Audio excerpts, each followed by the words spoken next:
Hello, boys. I'm back.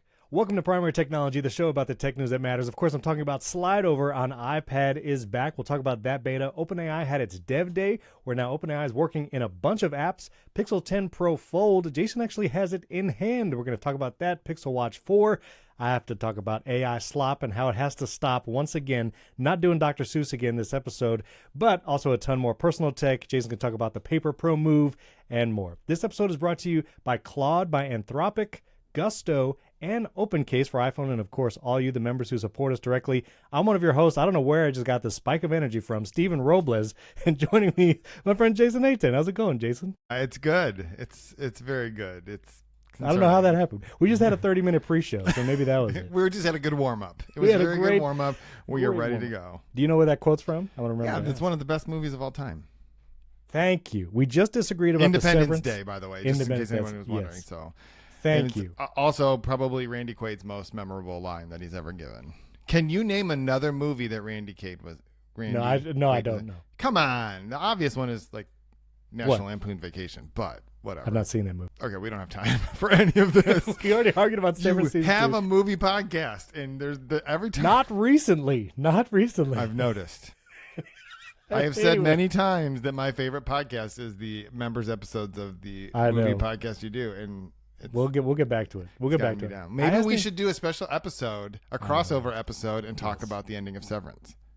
Yes, we need to talk about that again. We were just talking about that in the pre-show. Anyway, if you want to hear the pre-show, get an ad-free version of this show and bonus episodes and the Primary Tech Daily Show, you should support Primary Tech at Primary Tech or join.primarytech.fm is where you go, or directly in Apple Podcast. And one other quick thing, a member benefit. I had mentioned on social media, I got pins. I have a bag of pins here, and real ones will know, the medieval knight riding a polar bear. That is the pin. This is going to be the secret sign that you listen to Primary Technology. I emailed all of our supporting members through Memberful. Those in Apple Podcasts, Jason, if you can't remind me, this week we're going to come up with a special code word that you guys can email me. I'm gonna send you guys pins. So we're gonna do that, and let's do some 5-star shout-outs and get right into it. MPMI Greg from the USA had very nice things to say about the show. Thank you for that. Compressed Tech from the USA, also very kind. Those were 5-star reviews in Apple Podcasts. So if you want a shout out, let us know. Or just give us a 5-star rating and review in Apple Podcasts, and we shout out here. And I wanted to say thank you for 3,000 subscribers on YouTube. We hit the big 3K. That's awesome. 3K on YouTube, and our episodes on YouTube have been consistently like over 2,000 views, which is awesome. So watch the show on YouTube, listen to the show wherever you get your podcasts. We just are glad you listen and watch the show. And last thing, and then we're going to jump into all the news. We got another listener voicemail, and it's, I don't know, I really enjoy hearing from our listeners. As ironic as that is, hearing from our listeners. I really enjoy hearing from our British listeners, just to be clear. If you're in the UK or just have an accent of any kind that's not American, leave us a voicemail.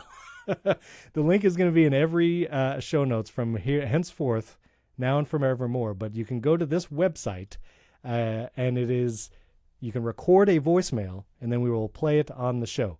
And so this voicemail is from Chris Peck, who listens to the show. Here's Chris. Hey, guys. It's Chris Peck, CR Peck, calling from off the west coast of California on a cruise ship, the Royal Princess. Been listening to your podcast. Always enjoy your podcast. And rocking the iPhone Air, commando styles, working out really well. Battery life's been pretty good. Let's see. My battery percent is on because it's a new phone, and I got to keep an eye on that thing. And one last thing. Hot dogs are a sandwich. I'll catch you later. That's an awesome voicemail from Chris. Calling us from a cruise ship. That's a flex. That's almost as good as having an accent. That's pretty far up there. iPhone Air. We got another iPhone Air user, and he's battery percentage on, at least for now. So that's super fun. Thank you, Chris, for leaving that. Leave us a voicemail. The link is in the show notes. We love to play it on the show. What he's really saying, though, is I don't care if I drop this thing and break the screen, but I have to know how much battery is left. No case. I think that's what he meant by commando style. Yeah, I think so too. No case. No capes. I should have done that as I should save it for another episode. All right. Exciting news. iPadOS 26.1 Beta 2 came out. I was off the beta train, Jason. I was not running any betas on any devices, and then they pulled me back in because this latest beta brought slide over back. And it's not the exact slide over implementation that you might have remembered from iPadOS 18 and earlier, but it is one window, one app that will stay on top of all the other windows. You can slide it off to the left or right side of the screen. You can actually resize it now, like even vertically and horizontally, which is new compared to the previous implementation. But again, just one app. So you can put an app in slide over mode in iPadOS 26.1, and if you do a second app, it'll kick out the first app from slide over mode. But a lot of people are excited that this was back. I think this means maybe Apple's listening to some of the windowing requests. I don't know. Were you excited for slide over coming back? I mean, I wrote about it. I said that Apple brought back one of its best features, and I think I will say I'm really glad it's back. Also, I hate the liquid glass of it. It's kind of weird how the app is just sitting on a sheet of glass. That's totally unnecessary. There is a glass border, pretty thick border around the slide over. And I don't know if it's because they want you to know that that's the slide over app, like to distinguish it from any other window that you might have just stuck there, I guess. So I guess that makes sense, but that's the part I don't like. I guess, yeah. I think that do you think they'll bring back multiple options? Like you can have, because that to me was what I loved about it, is I could have messages, email, and Slack and just swipe between them and always have them available. Right. Now you do, like you said, you only get one, which is fine. Like it's better than zero. One is definitely better than zero. Having the feature, I will take. I'm curious if they'll make it more robust, but more importantly, I'm curious because I've seen people say, oh, see, obviously they were always going to bring back slide over. They just had to whatever, get people used to the windowing or get people whatever. Yeah. I don't think so. I think they were like, nobody cares about this. Let's just go, full-throated into this new windowing world. And then they realize, oh, wait, actually, some people do care about this. Which one of those two things do you think it was? Because this is like a snuck-in feature to a beta 2 of 26.1, I think they listened to user feedback. I think they heard a lot of people, maybe on social media. I mean, obviously, if you look at the betas over the summer, the liquid glass wavered widely from like very transparent to almost opaque, back and forth. So I think they're trying to listen to user feedback, and this seemed like an implementation where they could add it, and it doesn't take away or change all the windowing features. Like you never have to use slide over, and you wouldn't even know it exists in 26.1. Like when you update. So I could see that. I don't think they're going to bring back like the multiple apps and slide over, because I feel like this is going to appease most people who wanted slide over. Yeah, you're probably right. Also, Apple almost never makes any effort. I shouldn't say never. But Apple's thing is not like to let you, they don't usually focus attention on features that are rolling out in a beta. Right? Correct. They don't usually be like, psst, download that beta. There's something in there. I don't know how much we could say, but yeah, that was interesting that was kind of highlighted in a beta 2. All we'll say is Apple wanted people to know that this isn't the beta. That's a great way to say it. This is why, Jason been in this game a long time.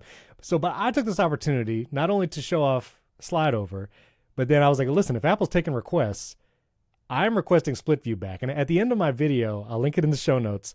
Look at this wild stuff. If you tell me that you could basically do split view in windowing now on iPad, you're wrong, because it is not the same. It works way worse. And even things like trying to get the menu bar for an iPad app, like I'm literally doing it in the video right here, it does weird stuff, weird behaviors, and like resizes windows when you're trying to pull down the menu.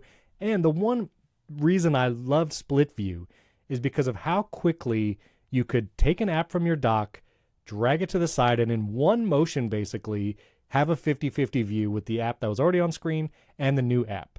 And to do that from scratch on iPadOS 26, you have to like actually window an app. You have to open the app, you have to window it, then you have to flick it over to one side or the other. And also universal control is kind of broken when you try to drag apps from the Mac to the iPad. So all I'm saying is if Apple's taking requests, if they're listening, I'm saying bring back split view and just put it in when you're not in windowing or stage manager mode. Because obviously Apple is no longer a third mode is what you're saying. Clearly, we Apple's need not a averse. third mode. We need a third mode. Clearly, Apple's not averse to modes because right now you can have full screen mode, you can have windowing mode, and you can have stage manager. Those are 3 modes right now in iPadOS 26 that you could just activate. So all I'm saying is in that full screen mode, just let me drag an app and make it split view like it was before. We can be done. We can stop talking about windowing. That's all I'm saying. Okay. Sorry, but Yes, you there. what you're basically saying is, thank you so much for giving this thing that we've been asking for so long, but could you just go back and do the other thing instead? No, do all the things. No, Steven. Do all the things. Do all the things. And here's the thing. I posted about it on social media, and there were a lot of people that were like, well, all these people ask for a iPad to be like a Mac forever. Now they're complaining. There's a lot of hours of my voice on the internet, both in podcast form and YouTube. I don't remember ever saying I wanted windowing or Mac on the iPad. Jason said that in this podcast. You were like, just put macOS on the iPad. Lots of people said that. I didn't say just put macOS. I said basically that's where they're headed, that's what people are asking for. Okay, and people do ask for that. And to be clear, I don't think they're going to just put macOS on the iPad. Right. I'm sure I've said things that make people think that I want them to do. That's not what I'm asking for. Okay. A lot of people do ask for that and want that, and I've never said it. I think I've specifically said I don't want macOS on iPad. I think it works really well as a tablet combo device right now. So that doesn't apply to me. I don't think. You can search all the transcripts of this show. I don't think I ever said that. All I'm saying is just bring back split view in the full screen mode. Golden. And I know you can run it. Listen, if you comment that you can create the shortcut that 50/50s apps, if you think I don't know that, I know that. Okay. The problem is you have to decide the apps when you create the shortcut or do it ask every time, and it's multiple steps. The reason why I put apps in the dock is so I could quickly split view them at any given moment and choose what I'm split viewing. So anyway, and you could have done it from Spotlight before too. You could search for an app, drag it from Spotlight, and it would have split viewed. But anyway, all right. So slide over is back. Let's get into the other big news of the week. OpenAI had its Dev Day. Was it day or days? Was it multiple days? I thought it was called Dev Day, but maybe there's more of them than one. I don't know. They had a lot of announcements, whatever it was, but it was OpenAI's. It was talking about developers. I guess it's kind of like Dub if you think for ChatGPT and OpenAI. But they had a bunch of announcements. One, apps are available inside ChatGPT starting this week. It was starting today when they announced it. So apps like Booking.com, Canva, Expedia, Figma, Spotify, and Zillow, when you are in ChatGPT and you're working in them, you can actually access those apps. And OpenAI is going to add more like DoorDash, OpenTable, Target, and Uber. And I found this really fascinating because if you listen to the Verge cast or if you hear about the Apple's voice assistant, one of the big questions was, are these third-party apps going to allow AI agent-style tools to access their services because it would obfuscate the need for users to go to those apps? And a lot of those apps like DoorDash or Uber really kind of depend on ads or upsells in order, like for the business. Like that's just part of going to the app and using it. And if you were to use ChatGPT and other agent type software to book your car or order your delivery food, then you're not in those apps.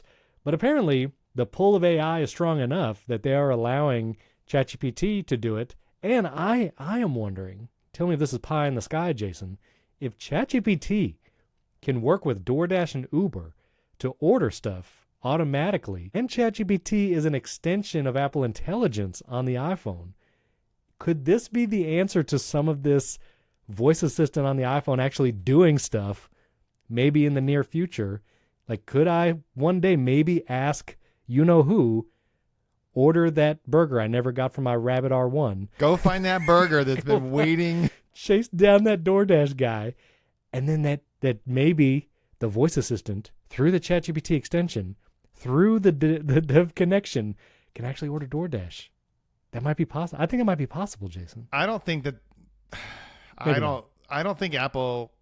It is interesting that it seems as though OpenAI has been able to do a thing that Apple has really not been able to do a thing. Yep. It's kind of a weird function of the fact that like these developers, I don't know if it's like this is the new shiny thing, so we're just going to do this. Like if you're Zillow, I guess is what I'm trying to, like Zillow makes money by selling leads, referrals to agents. So this happened to me one time, Steven. There was a house for sale and I did the little thing where it's like request a viewing or something, showing. And it's like I clicked the thing, I typed a message, and I assumed that what was going to happen is that message was going to go to the listing agent so that I could then come see the house. Right. What actually happened is 423 agents that were not the listing agent were emailing me saying, we'd love to show you this house. And I'm like, wait, are you the listing? Who are you? You're not the listing agent. Why are you contacting me? How did you get this number? I realized okay, this was a brutal way to learn how Zillow works, right? And so the pro hack for Zillow is, if you go into Zillow, never try to star, favorite, love anything, because then you have to log in, and as soon as you do, you're going to start getting contacted. So just use it to browse things. That's fine. But also, hold on. So my question is, that's how they make money. So they never want to let Apple be the intermediate step in between that, because but ChatGPT, I just connected Zillow to ChatGPT. Oh. You don't log in to Zillow to do that. See? So why is Zillow allowing that? Now, Canva, you did have to log in because you have to have a Canva account, because presumably it's going to put the thing that it makes in your Canva account, which kind of makes sense. But I'm just curious, like, I don't know why Zillow is doing this unless they're just like, the extra potential traffic is worth it and eventually people will come to our site. I think that latter part is the thing, that the pull of ChatGPT and OpenAI is so strong, in fact, that ChatGPT during these dev days showed off GPT or Chat Docu GPT or whatever, or some DocuSign, that basically Docu GPT. That's what it was. I think I just had a stroke. Dox you? What? No. No one's getting doxed. ChatGPT is going to dox you. No. Docu GPT. OpenAI literally announced that they were working on Docu GPT. Not even a feature that's like publicly available yet. And DocuSign's stock price dropped because they announced it. And so this is a Wired article. I'll put it in the show notes too. But I think there's a crazy network effect that whatever OpenAI does, every business, like everyone is watching. And they know, we're going to talk about Sora again in a little bit. I think just businesses and companies know that if ChatGPT is going to do something, it is better to be on board with what they're doing, so you still have a chance of people using your app or service, than to try and fight it, because it is too strong to fight. And that's why I think Booking, DoorDash, Uber, and all of that are opening their doors to DoorDash, literally a door, to ChatGPT working with them because of that. And like, you could do things like ask ChatGPT to create a playlist, and it'll integrate with Spotify to do that. And Booking.com, there was a video I just showed a second ago. Like, you could just ask it to use it. I think that is a wild place that we are in right now, that their pull is just so strong. And Sora, love it or hate it, is, again, like #1 app in the App Store, even though it's invite only. Like, it goes to show that whatever they are doing has huge network effects on the rest of the industry. And I think that's why. I think these companies are just like, well, better to, join them. What is this? What is the phrase? The enemy of my enemy is my friend. If you can't beat them, join them. If you can't, thank you. If you can't beat them, join them. I read The Prince by Machiavelli, but I forgot. What do you think the over-under is on the number of people who downloaded the Sora app and then realized they actually couldn't use it? Well, I think it's millions. I mean, to be number one, millions. I think it's probably like 80-20. 80% of the people. 80% of the people that downloaded it were like, "Oh shoot, what do I do with this?" And then, like, I saw so many people on social media just asking for an invite code because they wanted to try it. And well, listen, we're going to talk about that again in a second, because I think it is.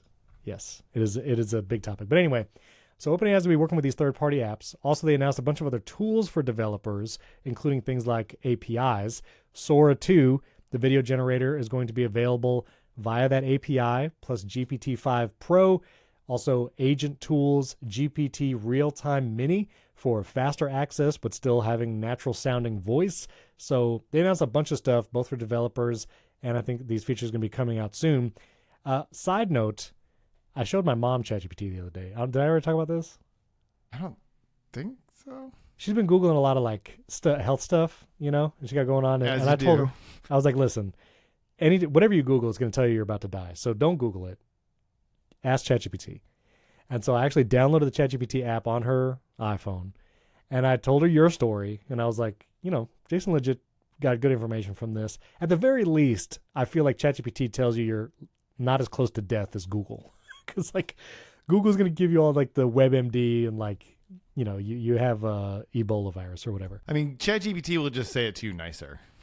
It says it nicer. It also at least, like, introduces a level of uncertainty, whereas it feels like when you read it from Google, it doesn't. Like, Google is very like, well, if you have these symptoms, you have Ebola virus. ChatGPT is a little bit more like having a conversation with someone, as opposed to Google just gives you a bunch of lists and it might summarize them at the top in the AI summary, but it's kind of unfiltered in that way. ChatGPT does a better job of saying, hey, I'm not actually a doctor. You know that, right? I'm not even a person. But based on what you told me, and I think the key is to say, what are the most likely things that this could be? Right. Give me the most serious one so I know, like, what scale I'm on right now, like go to the doctor now, or it's kind of like I should go make an appointment to see the dentist sometime soon. Right. Well, all that to say, downloaded it, showed her the voice assistant because I thought that might be the easiest way for her to interact, just to talk to it. And we did it in the room. My wife was there and my mom did it. And both my mom and my wife were like, that voice sounds a little too real. Like, it sounds like too real a person. And I don't usually use voice mode for ChatGPT. I mean, I do everything in the Mac app and through shortcuts. And so just hearing it, I was surprised. I was like, wow, that's actually really good. Sounds like a real person. Honestly, for my mom, it might be good, you know, just to have that kind of interaction. So anyway, that was interesting. Oh, so the last thing I want to say before we go to the Pixel 10 Fold, adding your email and creating accounts that you're going to get spam on, like Zillow, like you were talking about. I don't know how many people know this hack, but if you use Gmail or most email services, whatever your email address is, let's just say it's podcast@primarytech.fm. Reach us out. Send us some mail. You can add a plus icon and then whatever else after that podcast, whatever's before the @ symbol, and it will still go to your inbox. This is how Gmail works. Fastmail works this way. I think most email services do this. I think Outlook does it too. But then you can create a filter that says any email sent to this address goes to a folder and skips your inbox, can cut down a lot of spam. So you could literally do, like, instead of podcast@primarytech.fm, do podcast plus spam @primarytech.fm and use that email address when you sign up for all these random things, or if you have to put in your email address to download some template or whatever for pages or something, do that and then filter those emails to a separate folder. Life hack. Yeah. Do you ever do that? Do you do that? I just have tried really hard to not give my email out anymore. And Let I me- basically have a Gmail account that literally that's all I use it for. Right. I'm never going to give it to a human that I care about. Right. For your kids, if your kids need to have an account for something that requires an email address, do they have their own email address, or how do you do that? So we're going way down a rabbit hole. I know. This is a quickly. personal tech topic. Our but I children don't have know. an iCloud account, Right. As do mine. and then they also have basically a Gmail account because that's what their school uses. Okay. But those are just gibberish. It's literally their student number, Right. And at Gmail. or which whatever. it's like insane. Well, it's at their school district's domain Yeah, or sure, whatever. sure. They also, I think, have personal Gmail accounts, but I can't remember how to get into them, so they don't use those. I made them a long time ago. Tech Dad of the Year. At least look, here's the thing. At least their names have been reserved. No one else can take them, but They just can't get into use it. them either. But so they don't really have to. The only things they have to sign up for is like Strava, and I just have them use the sign up with Apple. Sure. Well, I guess, I don't know, because my sons have like random video game accounts, like with EA games and Yeah, so like PlayStation Minecraft accounts are all random versions of emails that I've had in the past. So this was the pro hack I used many years ago. Your iCloud account, you could create up to like, I don't know, 9 aliases or actually no, you Right. could create 3 aliases, but each one of those aliases worked at iCloud, at me, and at Mac. So you got basically 9 aliases, and we just Right. used different versions of those. And Jason. those are the emails I give out for spam. Here's a life hack. If you have kids and you need to create accounts, you need email addresses for them. Yes, my kids have iCloud accounts, but I want to keep those clean. Like, I don't want to sign them up for spam that they're going to get the rest of their life. So I do Steve plus my kid's name at whatever. And I do Steve plus my other kid's name at whatever. So I basically could have an email address per kid that I then filter to certain folders that, you know, we can still create the account or whatever, but they're not getting spam. I'm filtering those to folders. There's just a, you know, if your kids are old enough, like my oldest, he just uses his iCloud email now to just kind of like sign up for stuff. He's going to, buy things off the Shop app, which we have to talk about that sometime. My son has some funny stories about the Shop app, which is basically like the back door to every e-commerce website on the internet. But anyway, just some life hacks for you. Add a plus icon, random stuff, and you can have as many email addresses as you want, and then filter them. This episode is brought to you by Claude from Anthropic. Now, you might have heard my story about trying to develop an iOS app, and I used other tools for a while, and it wasn't until I got to Claude that it really started helping me solve problems, fix bugs, and get the app to a place where it would actually run on my phone. So when it comes to actual coding tasks, I have found Claude to be an incredible tool. Claude is the AI for minds that don't stop at good enough. It's the collaborator that actually understands your entire workflow and thinks with you, not for you. Whether you're debugging code at midnight or strategizing your next business move, Claude extends your thinking to tackle the problems that matter. And I've found that to be true. When I would give Claude kind of what I needed to do, what I needed to fix, it would explain in ways I could understand, even though I wasn't a developer. But I'm sure if you are a developer and you code, it's going to be a great kind of outboard brain to solve those problems and help you get exactly where you want to go. Claude Code is a game changer for developers. It works directly in your terminal, understands your entire code base, and handles complex engineering tasks. And that's something that I actually did in the latest Xcode. You can actually have Claude right there in the window. You can sign in with your Claude account now, and you can use it. It can look directly at your Swift files in your Xcode project. It is incredible. And it's not just that. You can also connect Claude to your professional tools through MCP connectors like GitHub, Jira, HubSpot, Notion, Google Workspace, and even things like Zapier. So now it can just work with you in the apps that you already use. Plus, you can have the Claude app on your Mac, which that's what I was using. The Claude app is great right there on the Mac. Ask it questions. You can send it screenshots and upload files. Loved using that as well. And Claude's Artifacts lets you build interactive tools and apps by describing what you need, like custom calculators for clients, data visualization dashboards, and even prototypes. And we even talked about on last week's episode the latest models that they've released. But Claude Opus 4.1 has a 74.5% success rate on real-world coding challenges, and it excels at complex, long-running tasks. So ready to tackle bigger problems? Sign up for Claude today and get 50% off Claude Pro when you use our link, claude.ai/primary. That's claude.ai/primary right now for 50% off your first 3 months of Claude Pro. That includes access to all of the features mentioned in the episode today. claude.ai/primary. That link is also in the show notes. You can just click it there. Thanks to Claude for sponsoring this episode and our friends at Gusto. If you run a business or maybe you're in the HR department of your company, you know that all that HR, payroll, all the insurance stuff, it can be a huge headache. And no one starts a business for the joy of calculating tax withholdings. Well, that's where Gusto comes in. It takes the stress out of payroll, benefits, and HR so you can focus on why you started your business in the first place. And so I know we have a lot of small business owners that listen to this show. I am also doing small business type things, people on the team, and having a payroll, insurance, benefits, managing software platform makes a world of difference. And Gusto is online payroll and benefits software built for small businesses. It's all-in-one, remote-friendly, and incredibly easy to use, so you can pay, hire, onboard, and support your team from anywhere.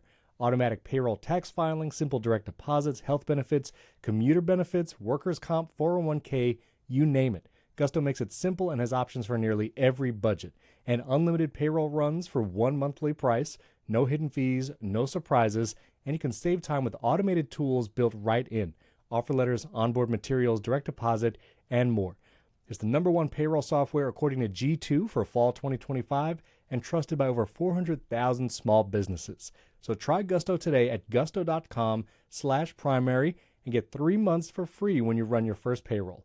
That's 3 months of free payroll at gusto.com/primary. That link is in the show notes below.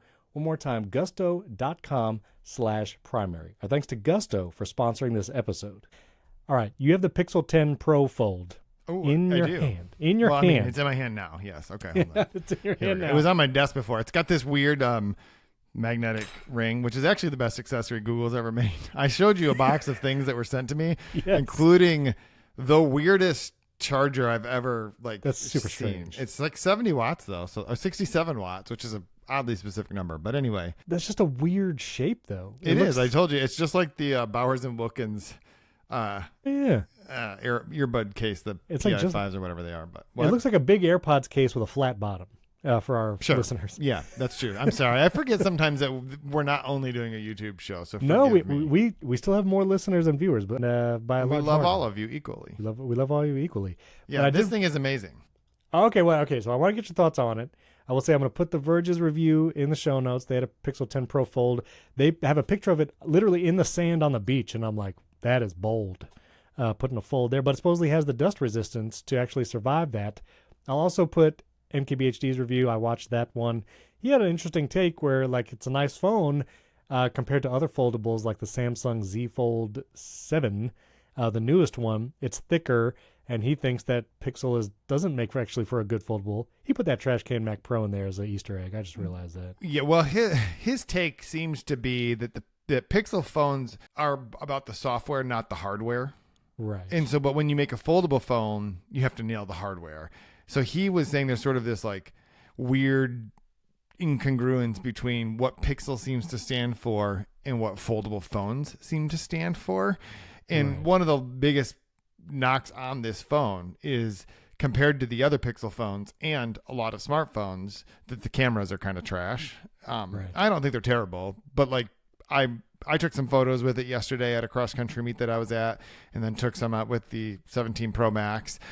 Yeah, it's not close. Like, well, the telephoto is not 48 megapixels like the telephoto is on the Google Pixel 10 Pro series, the non-fold phones. So you get a better... This one right here. Yeah, look, Jason has that too. You get a better telephoto on the non-foldable Pixel phones.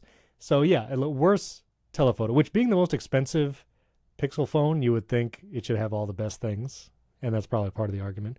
But I don't know, tell me your other experience, like actually using it. This is, I think, the first Pixel foldable phone I've used. I've used several Samsung. I could not tell you which ones. Not the most recent one, I can tell you that. But I have used several versions of Samsung's foldables, both the flip and the fold. And this, I would say I like the shape and size of Google's version better because when you open up, it's almost like a square kind of thing. So I prefer that. But all I could, well, let me say, when I watched Marquez's review, and I think everything he said is probably true. I just am not I'm both not as fluent in Pixel devices as he is. Sure. I'm also not as fluent in foldable devices as he is. So many of the things he's talking about feel more like edge case, like the last 10% stuff. And whether Google has nailed that or not, I can't really say. But what I will say is this is what I want Apple. So you want Apple to make a foldable? 100%. That would be my phone. If Apple makes a foldable, Really? if this thing ran iOS, I would clear off the 37 other phones on my desk right now, and this is the only thing that I would use because I love the iPad mini, right? But I don't need to carry an iPad mini and a 17 Pro Max because combined they weigh 14 pounds. And so I think that the thing that I feel like this device is the best for is just reading and scrolling and doing those types of things because you get such a great screen experience. I would say that of the foldable devices I've used, that Google has done the best job of making the screen on the front that you use when you're closed really useful. Like I would say that it's big. It's a great experience using that, and then you just flip it open and you have what you need on the inside. So now Android still stinks on a larger screen. Right. Which is why I want Apple to do this. Like I just wanted to open a PDF that was in one of my emails, and it's like, what do you want to open this in? Google Drive PDF reader, Dropbox, Canva, and I'm like, why can't you just open a PDF? Yeah, just open the thing. My iPhone can do it. I don't understand. I will say, since iOS 26, all the Apple devices, like iPhone and iPad specifically, are very aggressive. Like, oh, you want this to open in preview? This will open in preview. Like everything. Which is basically what 99% of the time you want it to open in. Well, for me, no. I actually wanted it to just open in the quick view. Like in the Files app, if I tap a PDF or an image, I just want to quick view it. Like I just want to see it and maybe share it somewhere else. And now like the preview app has a bunch of files in it because it just opens there by default. Even like Amazon return codes. I'll save it to my desktop on my Mac because then iCloud Drive, I can access that at the UPS store when I go. And when I tap it in the Files app, it's like, we're going to open this in preview. It's like, no, can you just show it to me real quick? So anyway, preview's been aggressive. I will say in MKBHD's review, he said having that larger screen, he does naturally find himself doing like just going into more work or bigger tasks that he would normally wait to do on a bigger screen because he has a bigger screen in his pocket. And so he might just open it up and then do that work task. Have you found any work tasks that you just like then start doing on the Fold? Yeah, so I would say I would agree with that. Like, this feels to me like if what you wanted to do is walk around most of the time with one device, you could do that. I mean, I can do that with the 17 Pro Max. That screen is friggin' huge. Big. But this one, like, you know, it's like you get the smallness. I mean, it's pretty thin. Like, it's certainly chunky, but I'm walking around with a phone that's basically the same thickness once you put a case on it, right? So that part of it, but like triaging emails, like I could use Google Docs on this if I wanted to, right? I don't love the idea of thumb typing articles, right? Sure. The biggest drawback for me would be, and the reason I want Apple to do this instead of me doing it, is like I'm not going to switch to Android. There are just too many apps that are so baked into what I do. Things, Ulysses, Fantastical, sure. Like Spark I can use on here. That's great. There are a lot of things I can use on here, but for the most part, that's kind of the drawback for me. But I imagine like if Apple was like, forget it, we're done, we're not making iOS anymore, I could certainly find substitutes for those apps on this device, and I would enjoy using it and if Apple would make one, that would be the phone I would get 100%. Except shortcuts. There's no alternative. And if you're an Android user and you say Tasker, I tried it. It's not even close. I have no idea what you're even talking about. I was just throwing that out there. Just for the 5 Android listeners. No, I wanted please leave us a 5-star rating and review on Apple Podcast, which you can do even if you're an Android user. You can go to the web. You can go to podcast.apple.com and you can leave us a 5-star rating and review. All it has to say is, I'm an Android user and I listen every week. We want to hear from you. Or leave us a voicemail. That would be great. Leave us a voicemail. Let us know what Android phone you use. But I'm curious. So you do want Apple to make a foldable, and you think you would use that as default? I think I would. Now, the one thing I would say is Apple would have to do better with the cameras than Google did. Right. Because I will buy whichever phone has the best cameras because I use it all the time. Like, I use the camera constantly. Speaking of which, thank you for that segue. Just real quick, I had there's a big moon out recently in past nights. And so I took a photo last night of the moon. Here's the moon at 1x. Okay, you ready? If you're watching on YouTube, youtube.com/@primarytechshow. Here's the moon at 40x. It's not bad. The moon is on fire. The moon has a bit of a fuzz around it. But I mean, 40x, like that would not have been a usable photo, maybe even on the 16 Pro Max, let alone like the earlier ones. But I did the 8x. I tapped 8x in the camera and then dragged it all the way to 40x, which you can go to a 40x digital zoom, and you can actually like see the spots on the moon. I mean, that's not bad. And the other photos are much better. My wife has a concert this weekend. She plays in an orchestra, and one of my tests is always sitting in the balcony. How close can I get where the picture is actually usable? So I'm going to test that this weekend with my phone. We'll see how it goes. Anyway. Did you get the Pixel Watch 4 too? Did they send that to you? I did not get a Pixel Watch. They sent me the Pixel Watch.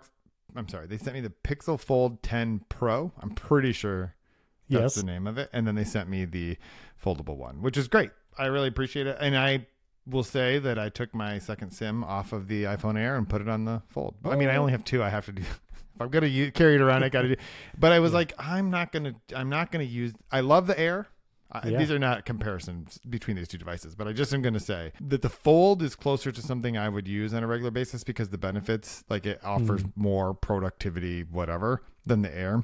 Right. As much as I love the Air, they need to make a 17 Air Pro because I just cannot. The camera, the battery life is not nearly as good. I don't care what anybody says, but it's fine. Like it's whatever. It's the cameras. My mind is boggled. Because I see a lot of people on social media saying like Air battery is amazing. I have 7 hours of screen on time today. Took it off the charger at 6 a.m. It's now midnight, and I still have 80% battery left. And I'm like, I don't think that's real. I don't think you're being real here. Unless you sent one email today and did nothing else on that phone. And I do wonder. I've had a couple people say if you have shortcuts automations in the background, that takes battery. I don't know how true that is. Other people said, well, you need to set up an iPhone from scratch Don't restore from a backup, because when you restore from a backup, that kills the battery or whatever. And I'm like, well, one, I shouldn't have to do all these caveats just to use a phone like normal, because most people are going to just transfer their stuff. Like, that's the common experience. But B, if true, and that it also affects the battery ongoing if you restore from a backup, something's wrong there. And there's a lot of iPhone transfer voodoo going on. Like, people have real strong feelings, and I promise you it's fine. It's just all fine. People, I don't get that. But anyway, the Pixel Watch 4 and also new Pixel Buds also came out. I'll link to Lexi Savides' video. She had a great one on the watch and talking about kind of the pros and cons coming from the last Pixel Watch. It's probably the best Android Wear watch that you can get right now, but you have to be in that universe. I do think the circle shape is actually kind of nice. I mean, it looks more watch-like, but. Yeah, until you look at the screen, and then it looks not at all watch-like. well, there's that. Okay, I wanted to return to this corner again. All right. I like this corner, I think. We'll find out in a second. The AI Slop corner. Well, let me ask you this. Have you been scrolling Sora at all? Have you been making Sora videos at all? No, I don't want Sora. I don't want to be in Sora. No, I'm just kidding. Thank you. Let me actually back up a second. Same. No, that's perfect. Let me just back up for a second. I think there's a little bit of follow-up from our last week. I know we don't actually do follow-up. We just say things and change our opinions from the previous time, and we just move on. I had, because I was pretty clear that, like, in general, if the world's going to be full of AI slop, that the Meta AI version was more desirable to some extent. You did say that, yes. Except I also am old and realize that no, if people are going to do this, what people really want to do is just have fun with it, which is definitely Sora. Sora is where people are going to, and the fact that it is exponentially more popular than Meta. Also, like, people just don't want to be like giving Meta more of their information necessarily, and it's kind of weird that you have to download a quote Meta AI app, and then in one of the things in it is this vibes feed or whatever. So I think that OpenAI did a much better job of coming up with a product. I also don't like TikTok. Like, I'm weird. That's not the thing I want to do. But I think that for people, it makes it so much easier for people to just have goofy fun. But I do not want my cameo appearing in weird things. So no, I'm not spending that much time in it. Well, I am someone who does scroll TikTok and Instagram Reels and also create content on those platforms, increasingly so. I've been trying my hand at actually doing more short form.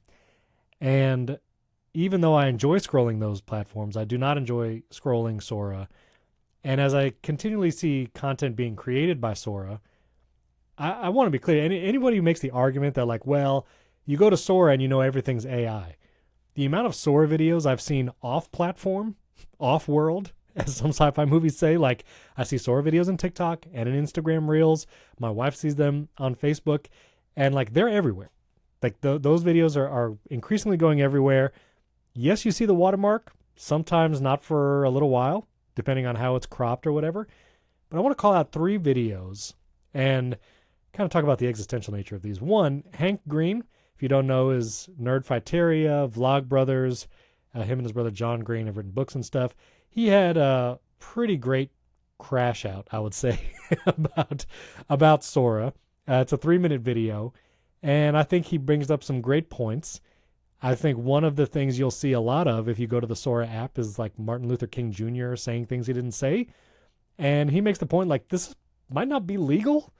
Like, there might, and he names a law, or, like, I don't know if it was defamation or something in the video, but he said, like, he points out, like, this is probably not right on, like, a more, like, legal moral sense. Definitely not a moral sense. But anyway, he had a great crash out with some actually good points. And so I'll guide you to that video. Casey Neistat, longtime YouTuber. I think he had a very thoughtful video. One, throughout the video, he shows, like, Sora videos that he made, which I think is a great way to, like, have commentary on the thing that you also used a bunch and, like, have examples of in your video. But he has a really good analogy talking about the barriers to creating content over the years, like all the way back to, like, old school movies, and how that has been democratized and all those barriers have been removed. And now with Sora, even more barriers have been removed. And some of the Sora videos he made are really funny, actually. But basically saying like the funnel of content, the wide part of the funnel is getting wider and wider. And as more people are creating content, and there's this moment where he puts like the TikTok part of the funnel on top, and it's like, now the funnel is huge.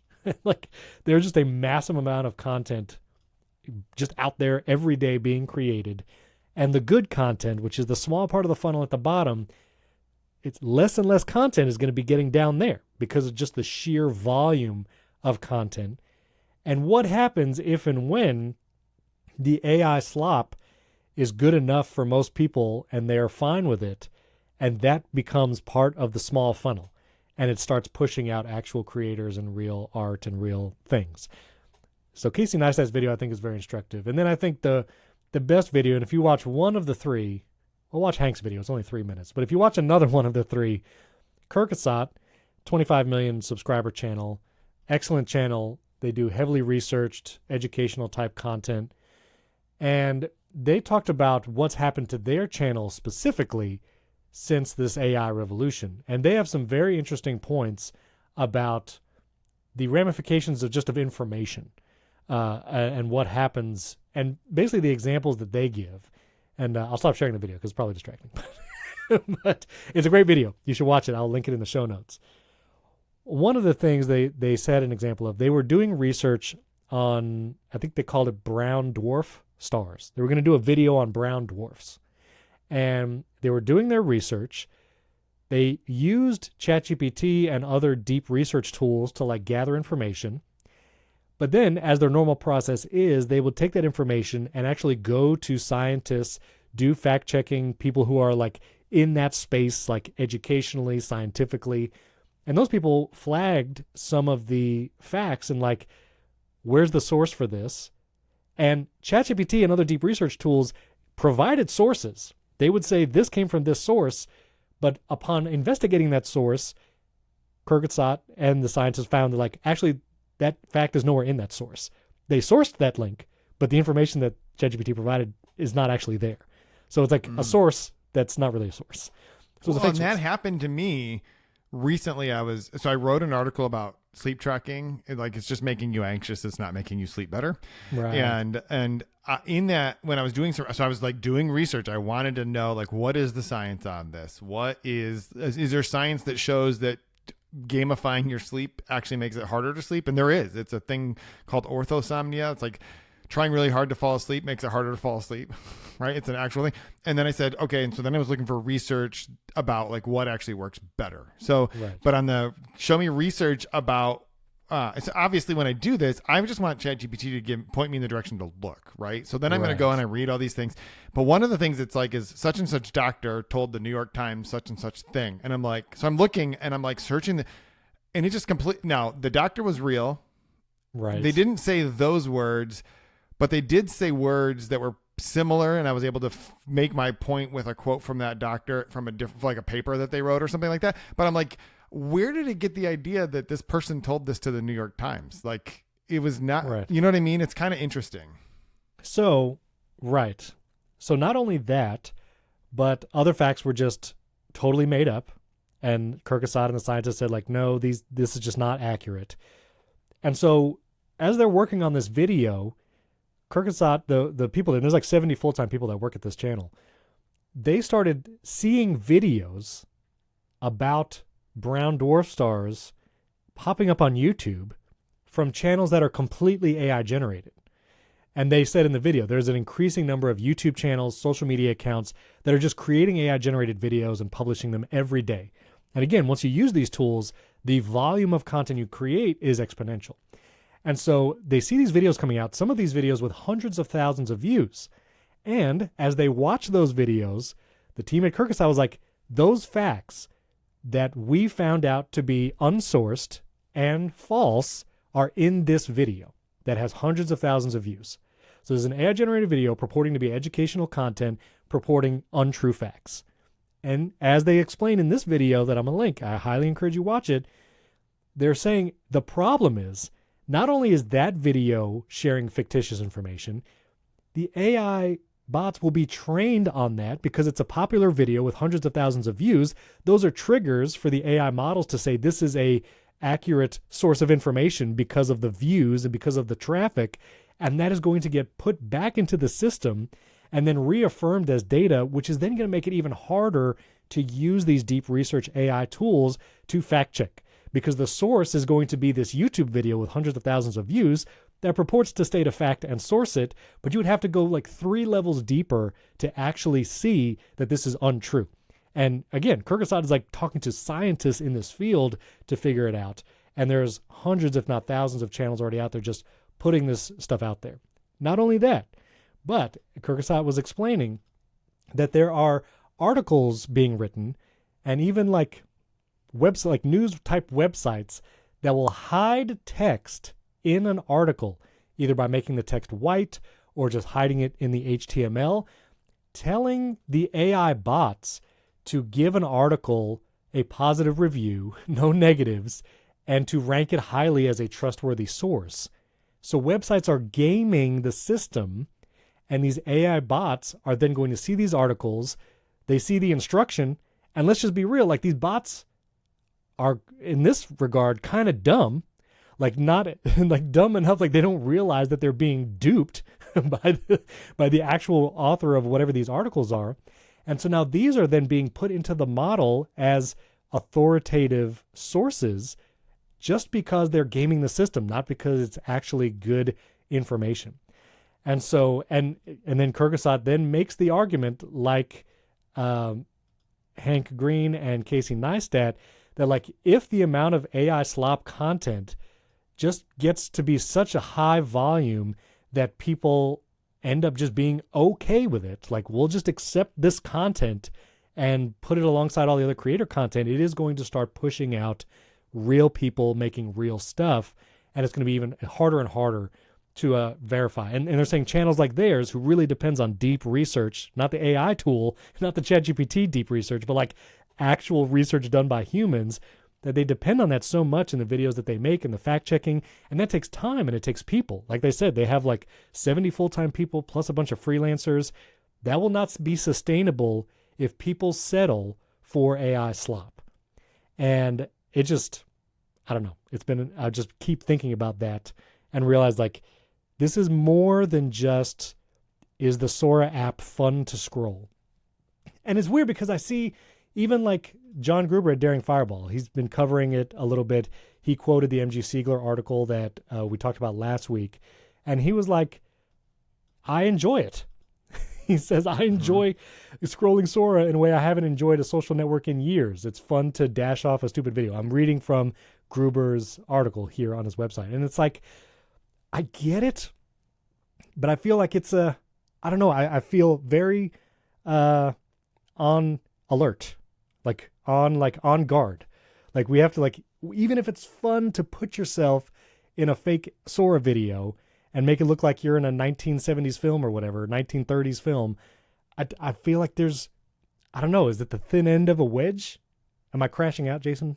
No, but let me jump in for a minute here. Please. You take a deep breath and just please go check your blood pressure real quick.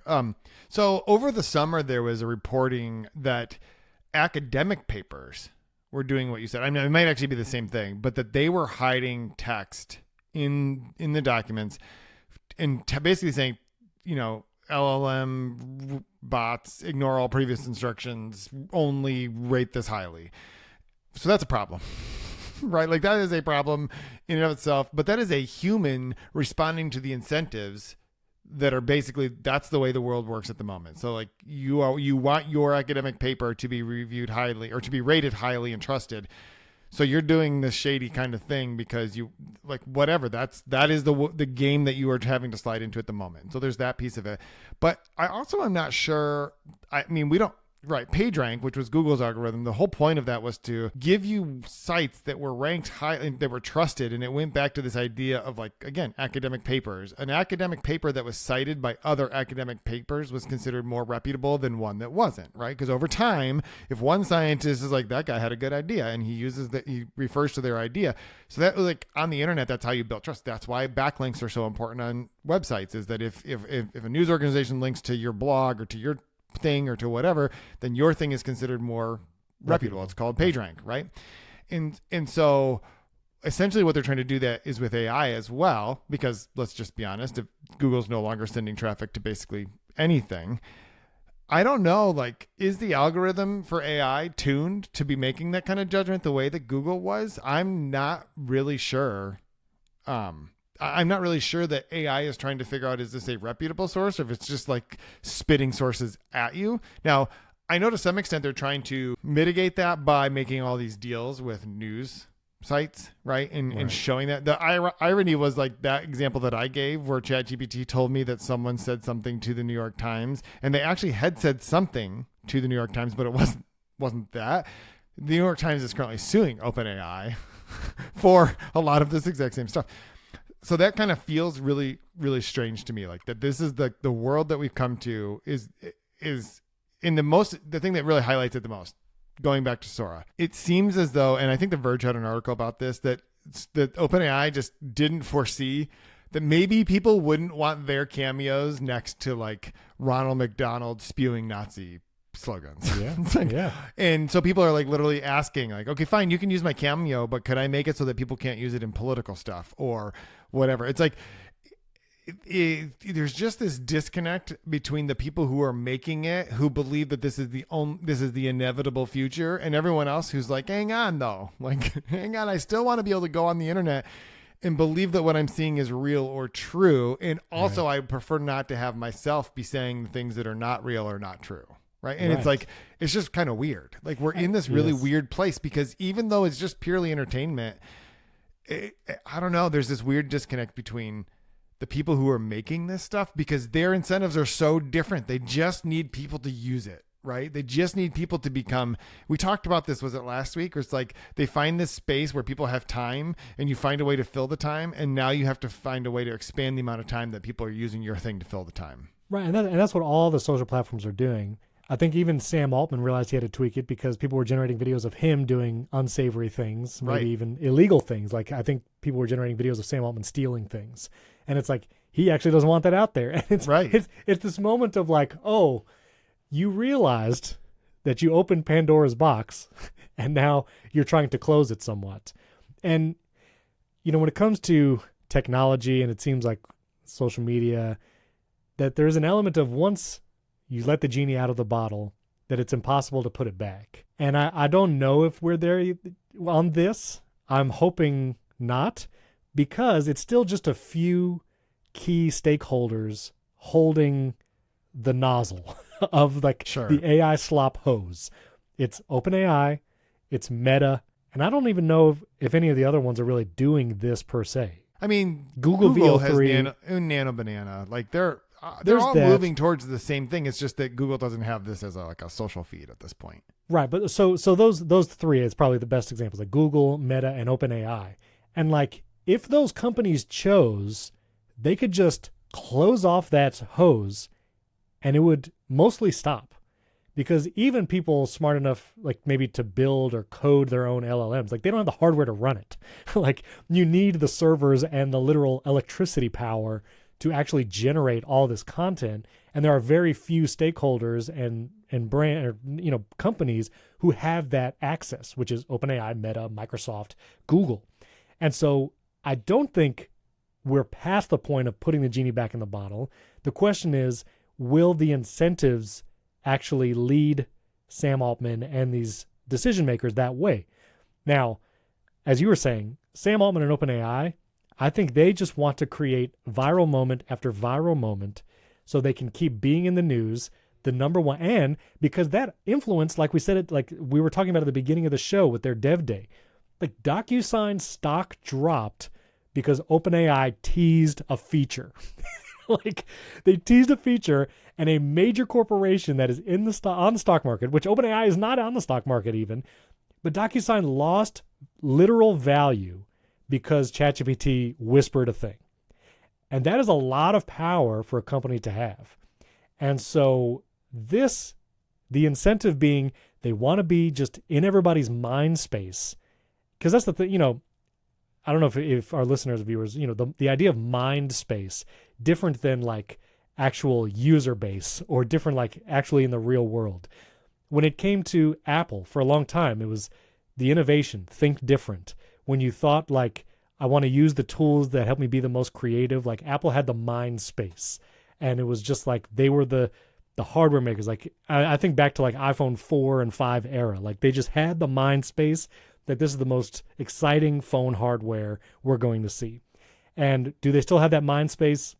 I don't know. I think it's a little more spread out amongst all the phone makers. But like when it comes to AI generated tools, like OpenAI has the mind space, and they are incentivized to keep owning that so they can release features and convince brands like DoorDash and Uber to integrate with ChatGPT, even if it's at a disadvantage to them, even though it disadvantages DoorDash and Uber because they have less users actually going to their apps. And so it is this critical moment, I think, where the creators of these AI tools like OpenAI are super incentivized to just go double down and continue pushing on the super hard, keep the nozzle of that hose open, because they want more people on their apps. Sora is the #1 app in the App Store, even though it's invite only. They want that influence and control over, not control like in a conspiratorial way, but just the control of the time, like you were saying, of the attention, of the mind space of the people, so that when they do release a hardware device, when they do make some tool a paid service, that they can get the most people buying into that. And when they eventually go public, which OpenAI is not even public yet. Well, and so, go ahead. I just, all of that to say, I want to keep talking about this because I do think it is a very important moment. Like, this AI slop moment, I think is different than just like the social media networkification of the world. Like, there were negative effects from that, like polarization of opinions, echo chambers of people's belief systems. Like, there was a lot of negative effects for that. Were we better off? Like, was it net negative, net positive? I don't know. That was a clear moment. I think this is another moment where the AI slop content, whether it's videos on YouTube, articles on the web, whatever is being generated, or just being used as research in the background. And so there's an actual person listed as an author of an article, but you don't know what they used to write it. You don't know if it's 99%, ChatGPT created. I think we need to be very keen, very critical in this moment to say, I don't want more of that. And maybe we need to do things that actually signal that non-desire, that rejection of this kind of content, like these creators like Hank Green, Casey Neistat, and Kyrgyzstan are saying. And so I think that's my point. Yeah, and I think the reality is, like, OpenAI is the most valuable private company. They just sold off. They allowed employees to do a secondary stock sale, and it valued the company at $500 billion, which is greater than SpaceX, right? I wrote about this like a week ago. That was like, the Sam Altman finally pulled off the thing that Elon Musk had not been able to do. Now, SpaceX was like the largest private company, but the two men have been feuding. Yes. Now, it also happened to be like the same week that Elon Musk was apparently the first human worth $500 billion. So like, he's probably doing fine. But the point is that number is the only thing right now that matters. Because all of this product that OpenAI is building depends on enormous amounts of infrastructure, meaning GPUs from NVIDIA, enormous amounts of power, right? And both of those things take a lot of money. And there's this weird thing going on. There are a couple places, like I know the Verge has done some reporting on this. There's this weird bubble in the AI industry right now, because you have like NVIDIA investing $100 billion in OpenAI so that OpenAI can buy NVIDIA GPUs. The ultimate snake eating its own tail. So NVIDIA just got a $100 billion basically order, which props up their stock price. And then they have this value that they can then give to OpenAI to prop up that company, because then that company will have to keep buying more of NVIDIA. Like, that's how you know there's something like dangerous happening here, because like NVIDIA literally is just giving money to everyone who wants to buy. Like, it's almost like, we will give you a house, right? And we will give you the money to buy the house from us. And it's like, isn't that, I guess it's a land contract. I don't really know how all that stuff works. That's fine. But like, it's very strange. But I will tell you, Stephen, the moment that we will know that things are really going south is when Apple releases a social platform for image playgrounds. It's over though. No. I think Ping burned them too bad. I don't think they're not gonna do that. The last thing I'll say on this, and I'm sorry if I totally crashed out on everybody this week. I've been watching these videos, I've been thinking about it a lot. I'd really love to know your thoughts, listeners and viewers. You can leave comments on YouTube, write us an email, podcast@primarytech.fm. Does it feel as like existential as it's feeling to me? But the other part of it is I use ChatGPT every day. Like, to be clear, there are tasks that it saves me a lot of time to have these AI tools doing it. And Kyrgyzstan, the YouTube channel that I've been talking about, said this at the end of their video. It's like, how do we view AI tools? And they have, I think, a perfect example. They talked about it in Adobe Illustrator. When you have multiple objects on your canvas, you can try to manually align them visually and get them all perfectly in a row, or you can select all those items, click align, and Adobe Illustrator will just perfectly align them for you in a second.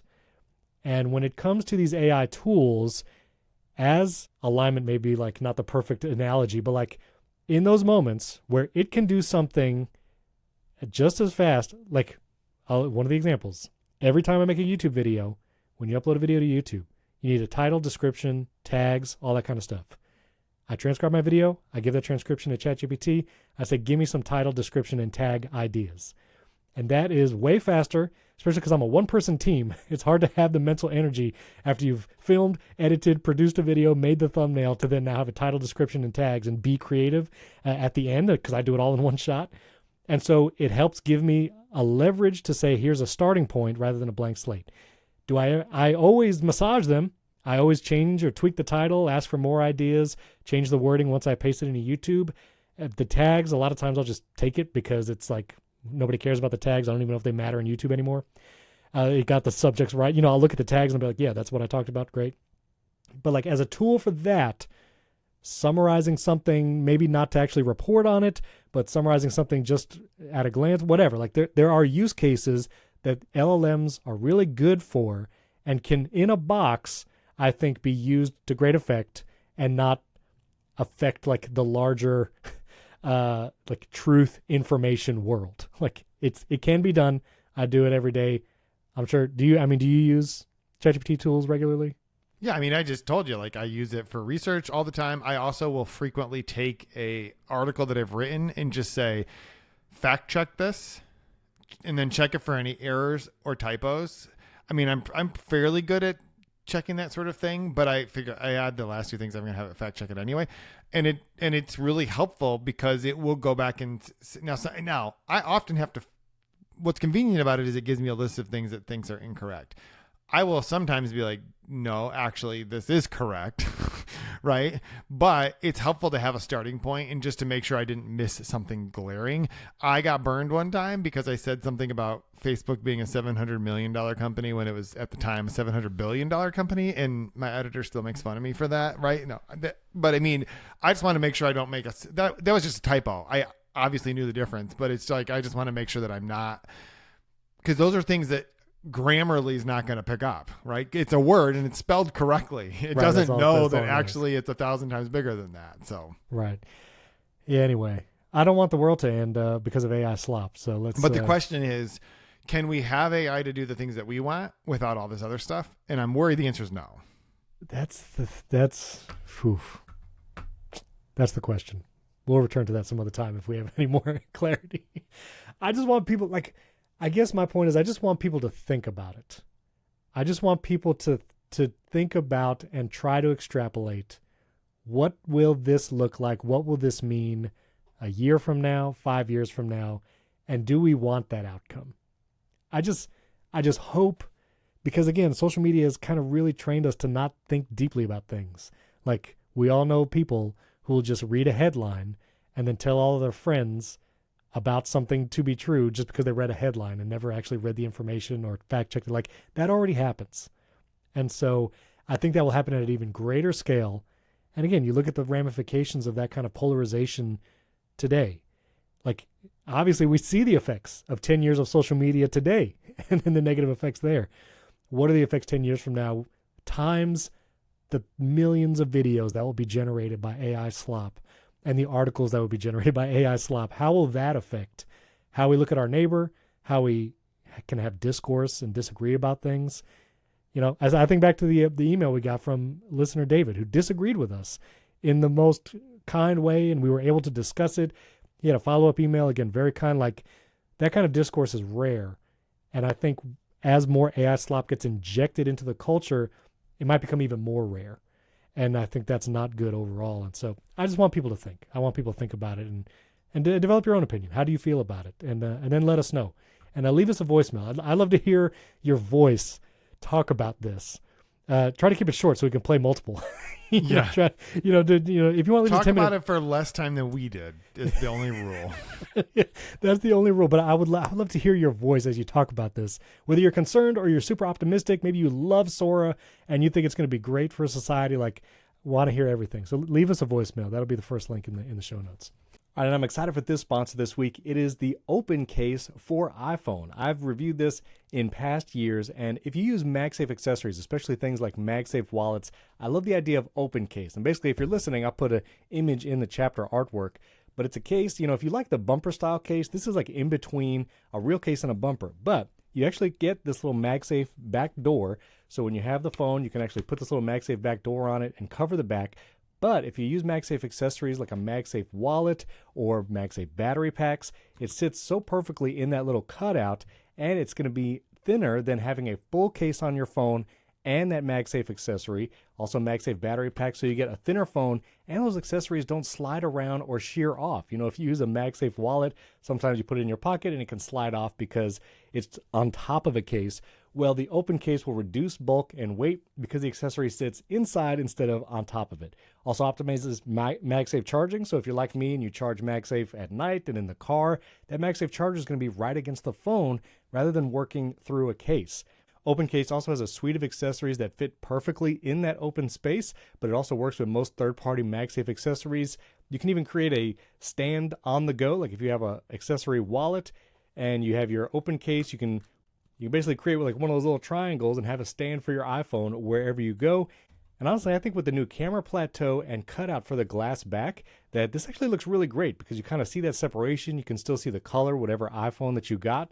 And again, with those MagSafe accessories, you're going to have a thinner and nicer just hand feel because it's not going to be as thick. So the Open Case is thinner, lighter, ends shearing off accessories, and optimizes MagSafe charging and more. I highly recommend checking it out. And just a word, like Open Case, it's not a huge brand or a huge company. It's one guy. It's John. And he's been making this case. He actually had the patents for it and did all that. And it's just a really cool case. Check it out. That link is going to be in the show notes. It's also theopencase.com. So my thanks to John and Open Case for sponsoring this episode. All right, let's real quick. We'll do a two-thing lightning round, and then I want to hear about the Paper Pro move. And neither of these are, long conversations at all. Neither of them. Not at all. Again, speaking of OpenAI, but time of Jony Ive, they're working on their hardware device, and that AI gadget's been running into some snags, namely privacy concerns, hardware issues, and so they're still working on it. They're Sam Altman and Jony Ive are saying it's not going to be your weird AI girlfriend. I'm sure some people will make it that. But anyway, that it's roughly going to be the size of a smartphone, but not have a screen. It's going to have speakers, cameras, and microphones, but it's not a smartphone. And I don't know, man. I tried to update my Rabbit R1 the other day and just couldn't even do it. It's just totally busted. And I don't know. I'm now going to be a little more skeptical about AI gadgets, even if it's from OpenAI. So yeah, I just don't know. I mean, this seems obvious. Yes, this is super, super hard. There's a reason that the only two real examples we've seen were like monumental failures. Like, now they didn't have ChatGPT. They didn't have OpenAI, right? There's a difference there. But I don't think there's anything that Jony Ive can do. That he brings some credibility and he brings design, but I don't think. And he does bring experience, like how do you take a product from design to putting it into someone's pocket or on their desk or whatever. I get all that. But the problems that need to be solved for this are not Jony Ive problems. They're much more complicated types of problems. And I just am not sure I just am not. Obviously, this is why they're doing the apps in ChatGPT thing, right? Because you can just imagine talking to this not a smartphone but sized like a smartphone without a screen device sitting on your desk and asking it to order you the sandwich that you're still waiting for.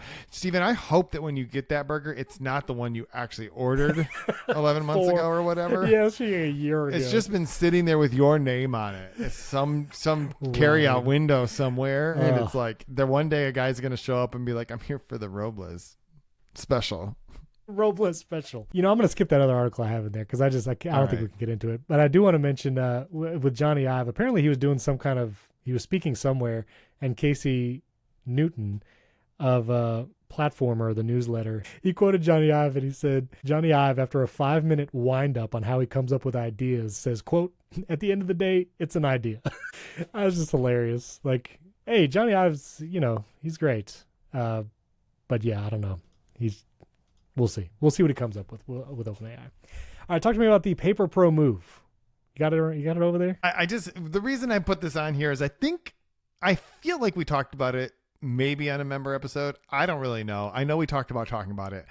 We talked about talking about it. But Steven, I've gotten some emails saying, when are you going to talk about it? And I'm like, so apparently I have to talk about it. That's right. Yes, please talk Which about is fine.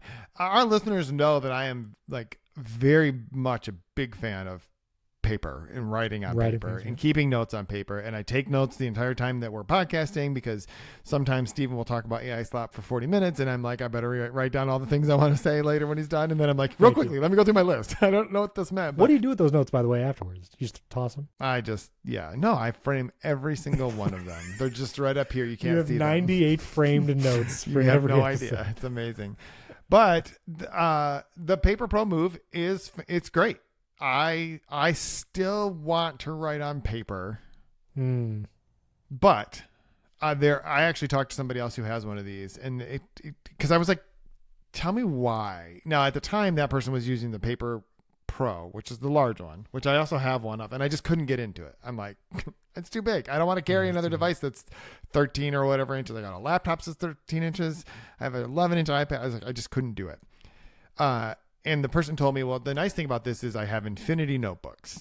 I always have all of my notes from all of the things. And this person had been using the Remarkable for 4 years or something. It's like, I have every note from everything and it's in one. I'm like, oh, that's appealing, because if I have a 70-page notebook that I'm carrying around, after 70 pages, I got to put it somewhere and then I have to get another one. And that means that at 3 years from now, I can't go back. That doesn't happen very often, but it does happen relatively often that like, oh yeah, I need to look up that conversation, or I'm having a briefing with Apple and I'm like, what did they talk about this last time or whatever. So having that is great. And it does have handwriting search, which I have found to be pretty good. My handwriting is especially bad. So there are definitely times when it's like, I don't have a clue what that looks like, but I'm using, one of the things I've had to get myself into is you can just let me back up. You basically just use the templates that are in here and you can just write notes, and it has dotted pages, blank pages, whatever. Or you can buy, essentially, they're just PDFs. This thing is basically just looking at a PDF document and then writing over it. And it's saving essentially 2 layers, right? Your writing is on top of a PDF. And so you can there are different websites. You can get them on Etsy, basically templates. And I have one that is a planner that has the calendar, a page of to-dos, and then 4 pages of notes for every single day for the next year. Okay. Right. So for every day, I just write out my schedule. I have a list. I write out my list of to-dos, which I was doing anyway. Like I collect my to-dos on my computer or on my phone. And then I go through in the morning usually, or the night before, and I write out the things I'm actually going to try to tackle. That helps me a lot. So the one thing I'm doing now that I wasn't doing before is I'm actually then writing out my calendar. I wasn't doing that in a notebook, but it is really nice to now I can go into like a meeting or sit here with this podcast or whatever, and I only have to have one thing, this Paper Pro Move, and I'm able to like look at my calendar, look at all the to-dos I want to have done, take notes for each of the things. Because this particular template has 4 pages of notes, that's like perfect, because I've got one right now for primary tech. I can swipe over, I can go to the next page, and that'll be the next meeting I have at 11:30, and I can, use it for that kind of thing. And then if I want to go back and be like, what were the notes I wrote down last week that Stephen wouldn't let me talk about for primary tech? I just tap my way back. And the people who make these PDFs, by the way, are just bananas, because all of these things are just links, interlinks to other Right. parts of the PDF. And it's just, there's a lot of thought that goes into that to make these things, but then you can buy one for $12 and it's like, sweet, I'm set for a year. So I'm a big fan. The writing is fantastic. The Paper Pro Move, it's color, so you can highlight things. You can write in different colors. The battery lasts days. I only charge it when it tells me every once in a while, hey, you should charge it. The pen, I have a Paper-like on my iPad Pro. This is infinity better. Like the writing experience. It's so much better, the writing experience, than even that Paper-like thing on an iPad. Some of that is the tactileness, I think, of what they call the marker over an Apple Pencil. Right. But a lot of it is that surface and just the responsiveness of it. It's great. So is there OCR, like if you wanted to search your notes? Will it Yeah, recognize- so the handwriting search, that's what I'm talking about. You can handwriting search for things. And that's what I mean by my handwriting is, if I want to really remember something, I have to be a little more careful about how I write it. For our notes here, like I can't even read some of these things. So I don't blame that the Remarkable can't read them, but yeah. So it's small, like it's thinner than an iPad mini, it looks like, but about the same height? How would you compare this? It is taller than an iPad mini, A little taller. I think. I don't actually know if that's true, but it feels like it is. And it is about the same thickness. Let's see. Let me compare it to one of these phones. So what is the difference between, so you can get it with a model marker. It's $450, the Paper Pro Move. $450, you can get a model marker. No, you at you can get a marker, or you can get a Marker Plus. Sorry, just What's to the be clear. difference? The Marker Plus is I $50 believe the difference is that the Marker Plus I can just turn it over and use the other end, and it's an eraser. Okay. As That's- opposed to like with the Apple Pencil, where you would tap on You the tap on it, eraser yeah. and then you would erase, and then you'd go back and you'd tap on the pen and then you'd write. Where the Marker Plus, literally, I can just take it and I can just go like that and it erases stuff. I'll be honest. I mean, okay. So when you write tasks, do you transfer those then to like things or reminders, or you just leave? I those transfer in? them from there. So when I Oh, collect all my tasks and things, and then when I sit down, I'm like, okay, which of these am I going to actually do? I write them on the to-do list page in paper. That's what I've always been doing. I always did my to-do list Interesting. out of my book, my notebook. Now, I will sometimes collect to-dos during the day here. And what I used to do is if I collected them on paper, I would then capture them somehow in things. Most of the time, I don't do that now. I just will write them like for the next day or whatever, collect them. Now, if it's a thing, it's like I need to do this. I have no idea when I'm going to do this. Then I will put it into things. And when it comes time, like, okay, today's the day, I will write it down. I will say that I do still have a habit, because I love the keyboard shortcut for things. I do still have a habit where there are times if I'm in a meeting or something like that, where I'll just collect it, like we're talking right now and I'm like, oh, I should write this article about something that we talked about. I might just do the command. Like, so the goal is not to be collecting to-dos during the day on this notebook thing. Right. I try to collect everything, because it is a little bit harder to be like, which day did I write that thing that I might want to do on, and go back and try to find it. Because if that's the case, I probably don't remember what it is, so I don't know what to search. So I'm still collecting everything in my computer or on my phone. This is tempting. I mean, I have not handwritten anything in years. I mean, just because I type everything. I have my phone if I want to take notes. I have my iPad. But the size of this looks tempting. Like you're saying, actually writing on it feels good. Because that's the thing, too, is like writing with Apple Pencil on the iPad. Like a lot of people do it, and it works great. But it doesn't feel great. And I find like, I don't know, I don't care to do that myself. But I don't know. I'm now tempted to think like maybe this is a nice note taker, especially on the weekends, So If you're not a note taker, though, this is a colossal waste of money, right? This is Sure. only for someone who's like, I really like writing on paper, but I would like to not have to carry around 17 notebooks, or like it's so. Can you use it as an e-reader? You said you have to have the EPUB, the EPUB files. Yeah, right? you can't just put like, if you have a Kindle library, Forget it. sorry, Forget you about can't it. use this thing. If you have you can just load PDFs on it. And in fact, that was the single best use case I found for the large one, was like, I could just put a PDF on here, and if I wanted to take notes on it or whatever. I could do all those types of things. Can you read like articles, like web articles? Only if you save them as a PDF and put them on this. So Ah, I have okay, so there's a service where you can sync things back and forth, the Remarkable Connect. So you just drop things into the web browser and it syncs fast. Like I could drop something into the web browser right now and it takes just a couple seconds and it'll show up on here. And that's really useful. But I'll tell you, Stephen, I've actually taken the Paperlike screen protector off of my iPad Pro. Oh. Because I'm just not using it to write you're that not kind of doing stuff. And I have that amazing tandem OLED screen. And I'm like, I just Exactly. want to see all of its beauty. That's the thing. That's the thing. I'm curious now, though. I mean, the Kindle Scribe Colorsoft, which was just announced last week, it's much larger. It's 11-inch. But I'm curious how it will compare feel-wise writing on that. Plus, you have your Kindle library and its color. It's also very expensive at like almost And it's pretty big. Well, $700. it's not that expensive compared to a Remarkable. Sure. Because a Right, full-size right. Remarkable, you could easily set you back $600 or $700 depending on the cases you buy and that kind of thing. Yeah, true. Okay, well, this is really interesting. Thank you for sharing that. I'm going to maybe reach out for a review unit. I don't know. Because I don't write on paper. Like, I don't write anything. But I am curious to see if maybe I would do more if I had something like this. The Remarkable Paper Pro, the larger, yeah, like you're saying, is $630 just for the device. So, and you have one of those too, don't you? Yep, I got one right here. I got it. And they actually sent me two. So this is the, I'm just going to show people. This is the Pro and this is the Pro. Oh, there you go. There's side by side, Pro and Move. Pro Move and Pro. Anyway. Paper Pro and Paper Pro Move. Pro just Okay. means color. Well, there you go. Well, if you have more questions for Jason on the Move, let us know. I might try to get one to do a review on it because I'm curious. So there's that. Okay, so leave us a 5-star rating review in Apple Podcasts.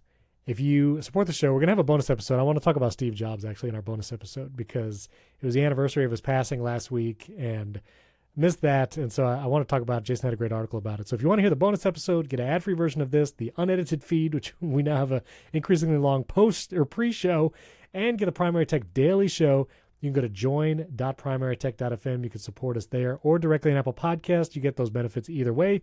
You get chapters for the show in if you go to memberful at join.primarytech.fm.